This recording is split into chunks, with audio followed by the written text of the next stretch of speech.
Assalamualaikum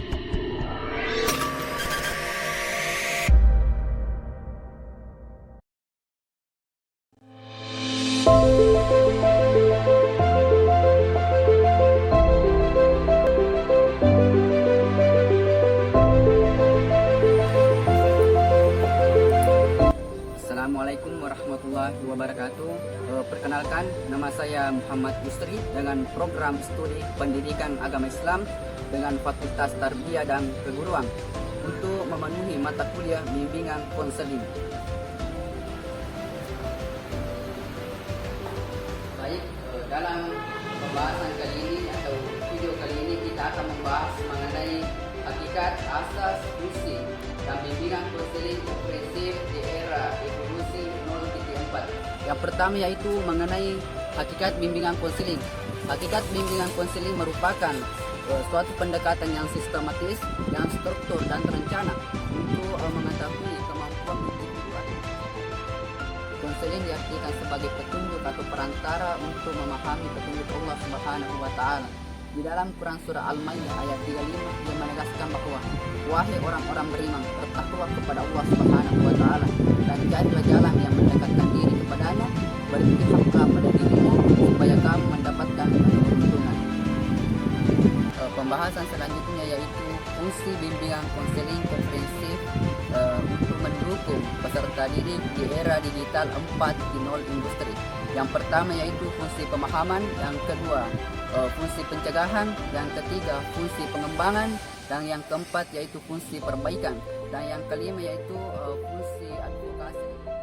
Adapun penjelasan mengenai fungsi bimbingan konseling dalam mendukung peserta didik dalam era digital. Yang pertama yaitu fungsi pemahaman.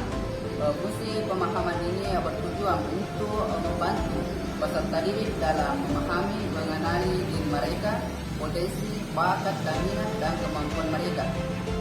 Yang kedua yaitu fungsi pencegahan. Fungsi pencegahan ini bertujuan untuk membantu peserta didik dalam mencegah timbulnya masalah baru atau hambatan yang dihadapi peserta didik di setiap tahap perkembangannya.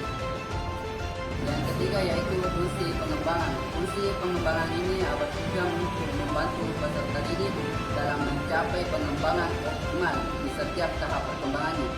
Bimbingan konseling komprehensif di era digital ini berfokus pada pengembangan keterampilan-keterampilan yang dibutuhkan pada abad ke-21 seperti berpikir kritis, kreativitas, dan kemampuan mengadaptasi lingkungan sekitar.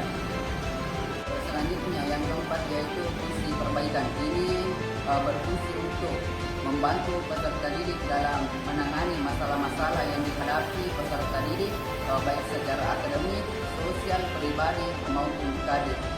Yang kelima yaitu fungsi advokat. Ini bertujuan untuk membantu peserta didik dalam memberikan dukungan, perlindungan kepada peserta didik yang mengalami masalah tertentu baik akademik, sosial, pribadi, karir. Seorang konselor harus menjadi pembela atau advokat kepada peserta didik dalam memperjuangkan hak-hak peserta didiknya. Adapun pembahasan selanjutnya atau yang terakhir yaitu asas-asas yang harus diterapkan dalam bimbingan konseling.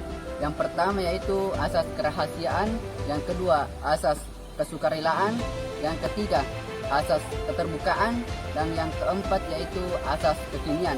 Dan yang kelima yaitu mengenai asas kemandirian, asas kedinamisan, asas kekeluargaan, dan asas keahlian, begitupun asas keseimbangan dan integrasi. Sebagai kesimpulan bahwa hakikat bimbingan konseling tidak hanya berfokus pada pengembangan optimal saja, akan tetapi mengintegrasikan aspek-aspek tentang teknologi dan perubahan sosial yang terjadi akibat digital atau perubahan sosial. Itulah penyampaian dari saya. Sekian dari saya, wabillahi taufiq was hidayah. Assalamualaikum warahmatullahi wabarakatuh.